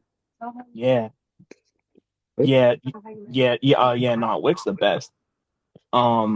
What's it called? Where did my thought just go? Okay, so I want to there was one other thing I wanted to ask about before I move on to finals, and then we can wrap this up. What's up, man? I wanted to talk about Flew Out All Expenses Paid For by Jah-Monte off of As of Now, because Word. love that song, love the feel of it. I love like how like skittery and skippy it is. Like it's like one like you're really good at chops. You've always been really good at chops, and like those are some expert fucking chops in the Thank way you, the brother. first half of that beat came together. Like Appreciate you, bro. yeah, nah, man. Yeah, like as yeah. I mean, like chops are. I've always been fascinated by those, but like that's like real surgical shit. When did did you wind up just like sending that to Ja and he like fucked with it and like how did that one come together? Well, yeah, with Ja, we were going back and forth um via the gram and like text, but I was already pretty fond of his music. Right like prior to us connecting. Like I was definitely listening to his shit that he had with Navy Blue, and I definitely was listening to his projects that he was dropping in between that period. So was like super definitely peeping the styles and like his lyrical ability, but Mm-hmm. I think I wasn't totally sure if he was like up on my shit. You know what I mean? Um, I'm always kind of like hot and cold on an artist when I'm like super like a fan of them or like becoming a Mm-hmm. fan of them. It's like I don't want to like press them, but you know what I mean, and so I'm always just like on some like casual listening shit, and then like we connected via the gram, and bro reached out to me and was like, yo, da da da da, and from there that makes it easy, you know what I mean? Because I was already like hit, but then when I started sending him beats, it was like a fast process in how he put the song together. Like I remember I had a draft or like an idea of what he was gonna do a minute before he officially dropped it. But Mm-hmm. he goes through a process of re-editing and putting beats and songs together and shit like that. So when it came out, I think it was a little bit different than like the demos and shit. But nonetheless, not a bar wasted. You know what I mean? Yeah. Um, and his whole project came together really dope. You know what I mean? I remember sitting there like 6 months before it dropped. I'm like, yo, when are he dropping this shit? But it worked. He knew what Yeah. he was doing. Yeah, man. Yeah, like even just getting to like sit down and talk with him at Real Talk and like break that album down. Like that was one song I was stuck on from the time I heard the album to when it came out to when I was like writing my questions. I just found myself gravitating back toward that one. Like it's definitely a favorite on Yeah, for there. And sure. like it's like and like that album in particular is special to me because of how versatile, like Ja's always been versatile, but like he really stepped into like a I'm gonna try to rap on like 7 different things that nobody's ever expected. Like the beat you gave him, I've never heard him do no shit like that. The one that Yeah, for sure. Live Big Sifu has on there, the Rich TT song, like I've never heard him rap on no shit like that before. And Like that's like my favorite track on that shit too. I That shit is love so that fucking yeah, like yeah, like that's one I go back to. Like I rinse that shit all the time. So like it's just the reason why I wanted to highlight all those songs is because like it's a crop of y'all within like this scene we all occupy. I'm thinking like you and Zumo and Subject and you just like all these guys who are so all these guys, gals, and everyone in between who like are, like I was saying before, very reverent of the old school, very like like you've done your homework, the classics, you're clearly fans and like aren't Mhm. well studied and aren't just kind of like let me just like put these sounds together because whatever. Like there's like intention and history and technique Mhm. and skill behind it. But you're not like this isn't like Griselda music, like you're not doing like the fourth generation. You're not doing like fourth generation boom bap shit. Not that Right. there's nothing wrong with that, of course. I love that type of shit. But Right, like for y'all sure. are actually figuring out ways to bend it and make it seem like yeah, like you're just like bending it into like weird and interesting shapes that go beyond just like a kick drum, a sample, and a hi hat. Like so Yeah, it's for it's sure. like Like, that's cool to me. And this might be a similar question to what I asked before, but just like what's like like how do you maintain that balance to innovate but still pay homage to what came before in a way that doesn't get stale, like because y'all are on like that bleeding edge in that way, and I think that's dope. yo, man, I find myself fascinated by the same shit because, like, when I watch like somebody like Subject, like, he can like take the feel and like almost the essence of like shit that we listened to as a kid. Like, I listen to some of his beats and I'm like, yo, damn, this is amazing. This is on not on even on brand. This is it. You know what I mean? Like, this is, Yeah, and a lot of times too, I think even with Tony, like he was definitely the first person that like that was like I heard of I heard of who he was before I really got to hear his music for real and like I became a fan by like word of mouth and yeah, then I met him. You know what I mean? And then it was like yeah, a favorite producer that it's like a very quick process. You know, not a quick process, but in this case, it was very quick. Like my favorite producer, but also now I'm like working with this guy like very seamlessly yeah. and I just love Tony. Shout out to Tony. I just wanted y- to say that. Like, yeah, not for sure. And it Soldier. wasn't even like seamlessly in a way of like, oh yeah, I just got next to bro, but like just the way the world worked and like I ended up being able to have the opportunity to work with him and shit like that. And just see how like bro processes sound in a way that's like super open, you know what I mean? And not like Hmm.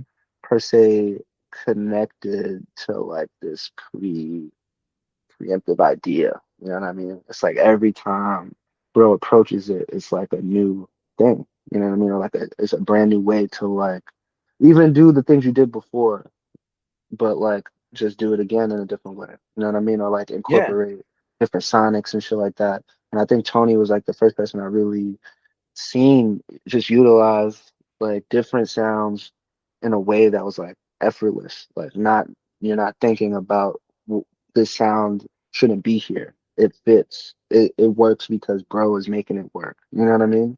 So I always hmm, took that same approach with my shit. Like I can put whatever I want if I like literally bend it to my will but in a way of like via computer, via like let me try as many different possible ways to make this thing fit. You know what I mean? And then some, shit doesn't work sometimes, so you move on. But like just working in that process of like, yo, there's a bunch of shit you can take from out there, especially like music that we listen to. Like if you listen to a song that you listen to 100 times, but like with a different intention of like, what is the feel? Like, how did they get, And there's dead ass mad tools, obviously, to literally take it, but in certain cases, it's like, all right, but I can't, like, let me try and replicate it or like reinterpret it. You know what I mean? And Mm-hmm. it's like doing all of that kind of in emotion. You know what I mean? Where it's not like so thought out, like, I bet, you know what I mean? I'm gonna do this. It's like, bet, I'm gonna try, you're just trying shit and just like trying to see it through, you know what I mean? And I think with like Subject, I met like later on down the line, but seeing how he worked and how like you can go straight to the source, you know what I mean? If you really study it, like you can even take it to a whole nother level, you know what I Mm-hmm. mean? So there's certain shit that is like reminiscent of like Swiss Beats and Dame Grease, but if you now crank that up with like whatever else is in his world of like he's like a computer, you know what I mean? So like whatever he Right. decides to like pop up, whether it's wrestling or this, that, whatever, like whatever these references are, Yeah. like you adding it to the pot of that, you know what I Yeah. mean? Yeah. So Yeah. you know what I mean? When Seeing, I yeah. yeah, no, no, All no, right. you can go. All I was gonna say is like seeing that and like seeing him do that in person, like for people who may have not like met him before, like just like being around him, like he will just do that in person. Like he'll just be having conversations and just be pulling from he'll pull a random DMX reference and a random wrestling reference and some random K Slay shit and some random some like deep North Jersey lore and just like bring it all to like he Yeah, really is like a computer. And like I think that like that bit about the computer just reminded me of like, like people like him and like like y'all know, like I could, like I think about it in the sense of like having a custom built PC, in the sense of like all the intricate parts, exactly what goes into the machine, but you also hmm, know exactly what to take out and what to put in to juice it up so that it's not just like a Dell. for Like sure. like you've like turned it into your own machine that has, like you know all the working parts, and because you know all the working parts, you know how to freak them to make it sound different or look different and feel different, and that's an incredible skill to have, you know? Nah, for sure. I definitely like.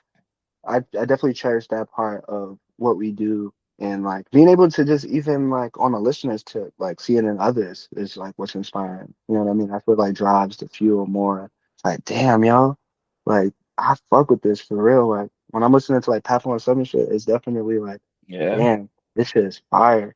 And it's not even like on some like yo, nah, like we could take this anywhere. You know what I mean? But then also too, I think about like classic producers like Pete Rocks and Molly Malls and shit like that. Yeah. And like I feel like with the foundation of just having that appreciation, but also being in that light. You know what I mean? Not to say that we're like the next, DJ premieres and shit like that. But I definitely look at it in that way where it's like being on the cutting edge in that way and like actively pursuing that, it's better to think about the past producers that trailblazed in that way. So whenever I'm making a beat and I'm actively trying to just do something, I'm thinking like Premiere, I'm thinking of Premiere or like producers in that realm, and I'm trying to Mm-hmm. like tap in to whatever they were tapping into. You know what I mean? Because I feel like Yeah. that feeling can be like replicated or it could just be passed along. You know what I mean? Like the feelings that DJ Premier and like legendary producers, granted, they're using certain tools and equipment, but they're giving that feeling all, you know what I mean? Like they're working in that space of like, Yeah. whether it's like I'm trying to go through like different words of emotion, but I'm not even gonna rack my brain. But when you hear certain Gangstar tracks or certain Pete Rock tracks, even Jay Dilla and Madlib, like the emotional element that they kind of are able to conjure. You know what I mean? Yeah. And I feel like some of that is lost sometimes, or like it becomes like you're channeling them too much, and the feeling is lost. So it's just like keeping all of that in mind. You know what I mean? So like when it's like a reference or something, or like if I get an idea that another person particularly might did, or like I'm trying to like bring it into my world, and I'm like going through all these different things, I definitely feel like I don't know, I might be drifting off, but that's just the space that we're in. You know what I mean? Yeah, Like when I'm absolutely. with Tony, when I'm with Sub, like I'm feeling like, damn, like we're right, like we're here, we're doing it. You know what I mean? Yeah. And I I feel like it's a beautiful thing in a sense, and I'm not even sure if a lot of people really be peeping that part of it, or like the producers seem like, because sometimes it's just so easy to pay attention to the artist. It's so Yeah. easy to pay attention to the person that's like on the stage, on the mic, whatever the case may be. But there's like a crazy like energy synergy with the producers that are like actively like trying to push something forward. You know what I mean? Like, That's why you're here, bro. Like in the grander sense, and why we're literally talking right now, because your shit matters and you're pushing the engine just as much as the art. I mean, you're an artist in and of yourself. It's like that's always like like people don't. It can be very easy to overlook the producer's contributions to anything, which is part of the reason why I love the curation work that you do with Andrew for Generator. sure. Like being able to translate that skill over to being like, who would I want to see on a bill of like the illest DJs and illest producers who can just like play shit and have that be appreciated. Like there's no, I mean, for people Sure. who don't know what Generator is, like it's this really dope showcase that Andrew had started, and Laron came in after being a guest and helps to co-curate, and they do it at a record shop in Brooklyn. And it's just DJs and producers. There's no, I mean, like rappers come and do the thing, but they're not rapping. Like they're usually there Hmm. playing beats or doing a mix or whatever. So like, Hmm. after you came in and did your first iteration of that, like talk to me about developing that relationship with Andrew and becoming a part of the Generator family and helping to, like curate the bills moving forward. So I definitely was like, um, I had like seen his blog, you know what I mean, on the Yeah, net. shout out Not, shout out to Finals. and it wasn't necessarily connected to like his face per se, but just seeing it like randomly. And I can't really say at what time period, but I would say like last year, top of last year, and probably a few months before I dropped Plus Ultra, the project with Critch. um, I was connecting with like the journalists and bloggers and shit that I had like seen constantly, and um, Kim Dollars as well. I had either spoken with, or was like, I knew that she was in tune with the music and shit like that. And there might have been like instances where we talked on like the gram or like Twitter, but um it came all ahead when I'm doing like the rollout for Plus Ultra, and I'm like tapping in with Andrew, and it's just like we're having a conversation about the music and shit, but it's like kind of different than like all the other conversations where like, you know, there's a and Andrew is good at this, you know what I mean? Like he's good at like facilitating like uh the not the vibe, but more or less like the appreciation for the art, and it not seeming like it's just a one-off type of thing. You know what I mean? So when we were just like going back and forth and shit, he had posted this interview for like Plus Ultra, but it was for myself, and it was hosted by it was the interview was done by Kim. Yeah. We were just going back and forth from there, and just like going off about the music, and like he had invited me to DJ at Rodeo. And when I got to the space, everything is just calm and shit. And then we're just building out the relationship there, just like going back and forth about music and just little shit like that. But I was, I just fucked with Rodeo. And then since we were like building up this like new friendship, it didn't really seem like, you know, it just seemed natural to be like, yo, I'll do this again. You know what I mean?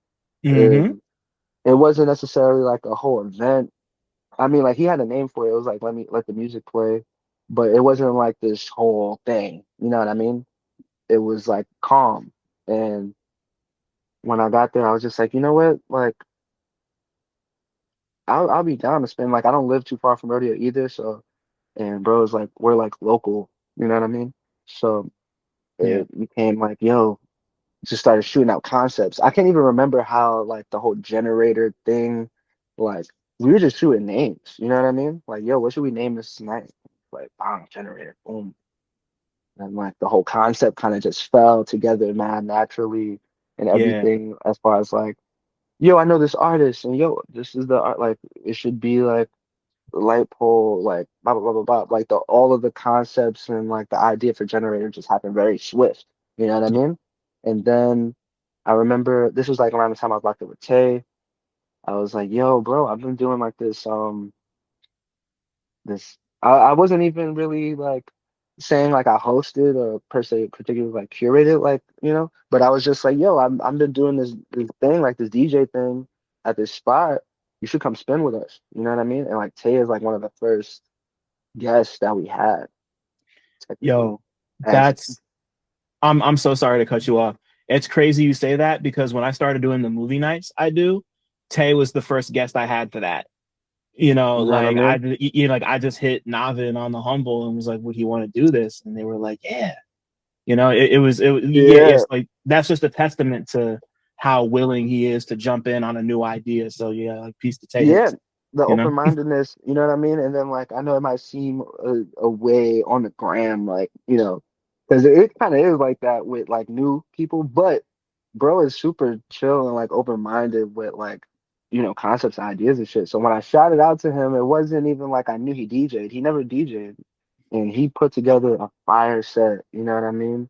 Straight off the laptop. And it was super like groovy, you know what I mean? And this Yeah. was like early, so we weren't even like thinking about per se recording sets. It was more just about getting and somebody in there to play and just having us there. And it kind of just continued with like how, you know, tapped in with Mike. So the second one was like, yo, would you be down? And like I'm not even thinking bro would put it on his schedule. You know what I mean? Because like this is a dude that does 81 date tours on the Right. random. You know what I mean? He Word. might Yeah. get up and say, man, I'm about to do a quadruple whatever date. You know what I mean?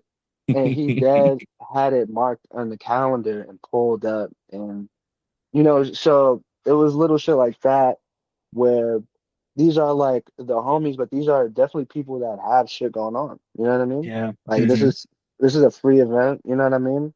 And from there I started to like really take it like a bit more serious. Like, yo, this could be dope if we could get real people in here. You know what I mean? Like DJ Black Power, like these are like Hmm. homies, but like, you know, I'm not sure until it happens.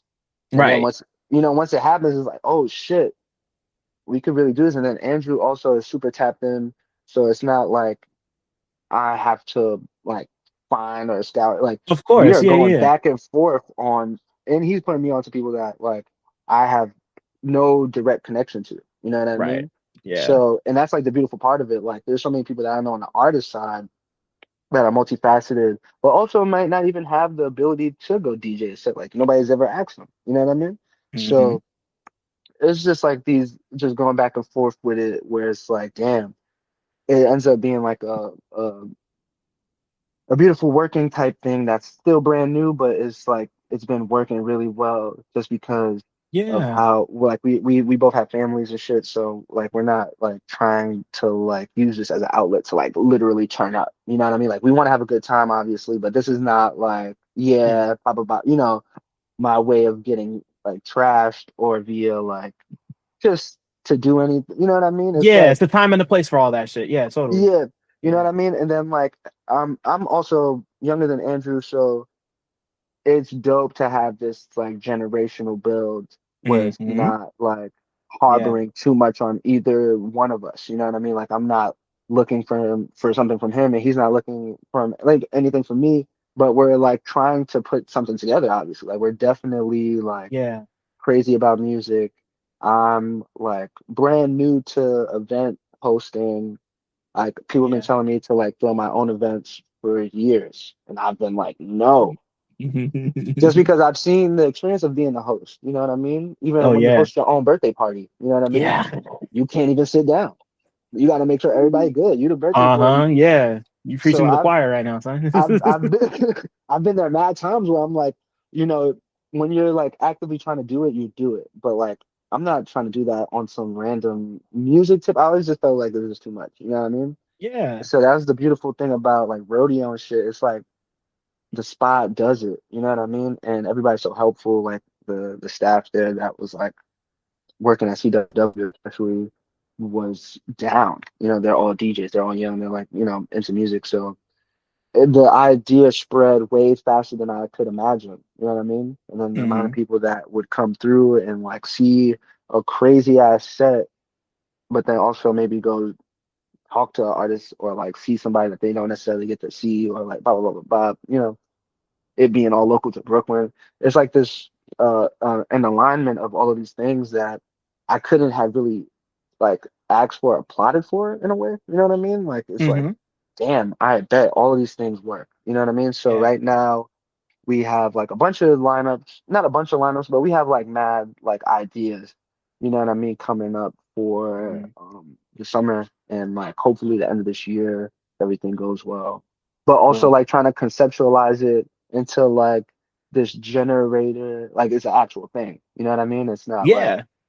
you know, so shout out to my guy Andrew, man. We've been like really hitting it off, and everybody that's played with us from like Swaya to Anisha Kim, Gatorface, like there's been some Hmm. names that came through for us, and Yeah. That just one year, that 1 year show was crazy. I got my t-shirt right over there. It's in my yeah, drawer. I no, can see it. yeah, Yeah. thank you, bro. Thank you for coming, man. Those are Come like on, man. Yeah. all it's just proof that like community and that way of like it, you know how people just throw it out there. Now that shit is a real thing when you're dealing with real people and it comes Hmm. from real places. You know what I mean? I feel like on the internet people just throw it around and it's always kind of false because Yeah. it's based on the internet. You know what I mean? It's Yeah. not based with like in any individual person or place. Especially sometimes place matters, you know, and I think we're also just like not I'm like not necessarily like crazy about like clout or trying to like gain up or anything like that. I'm actively trying to do things that satisfy me. You know what I mean? Hmm. I find way Yeah. more satisfaction in doing things where I can just go to sleep and like chilling. You know what I mean? Like if I Yeah. have to 1,000. like sleep and feel like crazy about it, and you know what I mean? I feel like that goes with the music and everything is rooted in a place of like like I'm just trying to be satisfied. You know what I mean? I'm trying to make sure everybody else that I bring into this is satisfied as well. But for the Word. most part, you know what I mean? It's like Yeah. No. very low stakes in that way. Right. You got to make sure you're happy at the end of the day, and like it sounds like you're really fulfilled, and I can't wait to see how it all develops. I got a cut, so I got to ask one more question, and then we can Yeah, formally wrap this. no doubt, bro. Um, if Laron, if your life was a movie, what would it be about? Ooh, what would it be about? Damn, shit, yo, there's a couple of damn like real life. But like a real life movie, or do I have to come up with a concept for the movie? Either one. Ooh, I leave it open ended every time. Everybody's answer is different. Like I've heard everything you can imagine. So okay, okay, cool. That's good to know. That's good to know. All right, damn. Um. If my life was a movie, I don't want to say like a bad movie. That would be like, damn, your life is fucking weird, man. Like, what? Uh, I don't know. Maybe um, like, I'm trying to. Oh shit, yo, this is probably not that. My life definitely doesn't mirror this guy. With the Quincy Jones documentary, I'm trying to get on that level of life. That shit, he Yeah. was just talking about doing mad shit, and I found like his life story mad interesting. Even if like he started like talking about crazy about Michael Jackson towards the end or whatever, it doesn't. Right. He lived it up on a music producer, music extraordinaire tip. You know what I mean? Crossing errors and shit like that. So I feel like we're like you know, hopefully I get a chance to talk about it in the future about like all the shit that we are part of type shit. But Quincy Jones, if I had to mirror, that's the type of vibe. Like, you know what I mean? Mhm. Transcending different genres and cultures and tapping in with like the sauce of that heyday. You know what I mean? Whether it's like Frank Yeah, Sinatra or like somebody like Mike. You know what I mean? Or whatever. I think yeah, that's definitely that's the best answer I could come up with on some serious shit too. that's great. I love that answer. Yeah, yeah, no, like that's like, like it's aspirational to want to hit that kind of Quincy Jones level where you're like, like not just making music for yourself, but also like coaching people and like working them through their motions so that they could become the best version of themselves. Like that's what Quincy Jones's whole that's what his Yeah, whole thing was. And like I want that for all of us, like we yeah, all you know what I mean? we Like when all he was yeah, sorry, you go. no, when he was like just thinking back, I'm just thinking back on the documentary, but when he was like thinking back on his life and shit, and it's just like Chicago in the 30s and shit, it shit just was mad funny, but also just yeah, he did mad shit and he tapped in with mad people, and then even to see like his future offspring and shit do things like I fuck with Yeah. Q, what's his name, QD3, that's his name, Yeah. QD, yeah, his It's son I think it's just Q3. I could be wrong. Q3, I his think it's son just is Q3. crazy producer too, Yeah. so you know we trying to do some shit like that for sure, bro. Yeah. Word. I love that answer. I got to go back and watch that documentary too. But That was a goodie. It yo, was definitely good. fire. Thank you. Thank you for being here, son. Thank you for doing this. Yo, And bro, thank you for having me, man. I know we had some technical difficulties, but I think we did a good one for sure. this is really cool. I mean, like this, I've had more than respect for you for the last like however many years I've been following your shit, and I'm just like seeing you dip your hand into all these different things, like just like with the co-curation with Andrew and all the beats. Like Um, I'm proud to see you rising, man. So it's just like thank you for Thank you, taking the bro. time to come on my bullshit. Nah, bro. Thank you for having me, man. This was definitely a great conversation. I got to like definitely talk about, definitely shit that I be thinking about, but I don't get to necessarily talk about all the time. You know what I Yeah, mean? that's Especially the music and shit like that. Shit that I hold dear. that's what we're here for. Like that. Yeah, That's all I fucking want for this shit. Um, Thanks for listening. Shout out to y'all for making it this far. And shout out to all the black people listening too, because y'all really impeccable. Don't forget to like, subscribe, and tell a friend to come through next time. 1.